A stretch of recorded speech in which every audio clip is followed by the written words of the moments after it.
Bismillahirrahmanirrahim. Assalamualaikum warahmatullahi wabarakatuh. Berjumpa kembali dengan Dokter Sapi. Sahabat semuanya, mudah-mudahan kita senantiasa diberikan kesehatan, berikan keberkahan, dan senantiasa dalam lindungan Allah Subhanahu wa taala. Amin ya rabbal alamin. Sahabat, sekali ini saya menyampaikan tentang vaksinasi lumpy skin disease. Sahabat semuanya, vaksinasi merupakan salah satu cara untuk pencegahan terhadap penyakit. Dalam hal ini lumpy skin disease juga dengan vaksinasi. Nah, vaksinasinya di Indonesia sendiri sudah disediakan, di beberapa provinsi juga sudah disediakan terkait dengan lumpy skin disease ini. Nah, tetapi sahabat semuanya, ada hal-hal yang memang harus kita waspadai. Kita harus hati-hati banget ketika mau melaksanakan vaksinasi, sahabat semuanya. Pertama, bahwa vaksin yang disediakan adalah vaksin aktif. Vaksin aktif ini ketika dia disuntikan ke sapi, dalam kondisi syaratnya sapi harus benar-benar sehat, kemudian sapi benar-benar memang tidak dalam kondisi inkubasi virus, terutama virus LSD. Kemudian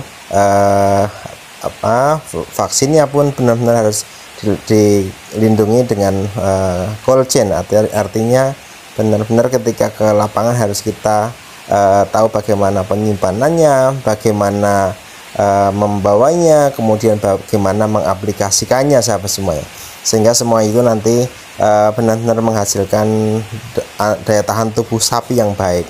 Nah, tapi kita juga harus hati-hati, jangan sampai vaksinasi yang kita lakukan itu justru akan berakibat kurang baik di masa yang akan datang. Nah, apa yang harus kita lakukan ketika kita mau melakukan vaksinasi, yaitu mapping salah satunya.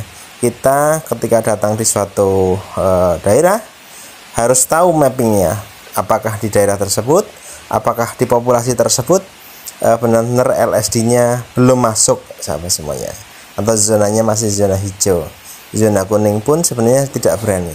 Nah, contoh ketika kita masuk ke peternakan di populasi ini, kita harus lakukan observasi dulu sebelum melakukan vaksinasi. Observasi semua ternaknya, mendeteksi gejala-gejala awal LSD ada apa tidaknya, seperti itu, sahabat. Nah, gejala-gejala awal LSD ketika di populasi yang belum muncul gejala klinis secara kasat mata, ini biasanya ada beberapa indikator-indikator. Salah satunya adalah kita bisa lihat benjolan-benjolan yang ada di leher, kemudian ada di tubuh yang lainnya, walaupun jumlahnya yang 1, 2, ataupun 3. Nah, karena memang kemarin bekas divaksinasi dengan PMK, mungkin benjolan itu masih karena bekas PMK itu tidak termasuk, sahabat semuanya. Nah, ini harus hati-hati, kita benar-benar observasi apakah memang di sini ada gejala awal LSD apa tidak. Karena kalau kita tidak jeli, kita tidak bisa melihat gejala klinis awalnya, kemudian divaksinasi, khawatirnya itu sebenarnya sudah ada virusnya dalam masa inkubasi. Hari ini kita vaksinasi, mungkin beberapa hari ke depan ternyata dia akan muncul gejala klinis. Nah, ini yang menyebabkan nanti peternak akan menyalahkan vaksinasinya.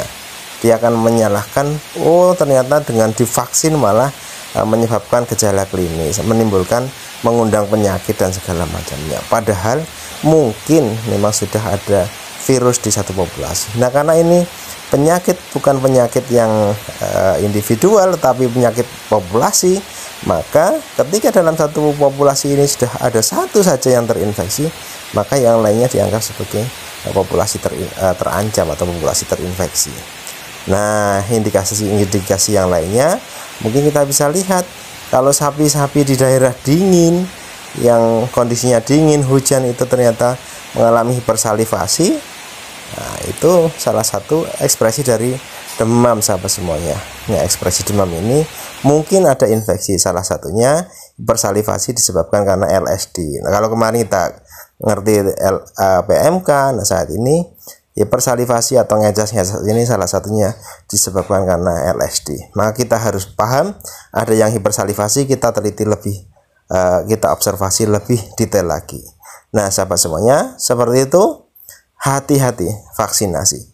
Mungkin kalau beberapa tempat yang sudah terinfeksi sudah tidak cocok untuk dilakukan vaksinasi, sehingga lebih hati-hati supaya efeknya tidak lebih buruk. Tetapi kalau sudah seperti itu, sudah ada ini, harus kita lakukan pengobatan.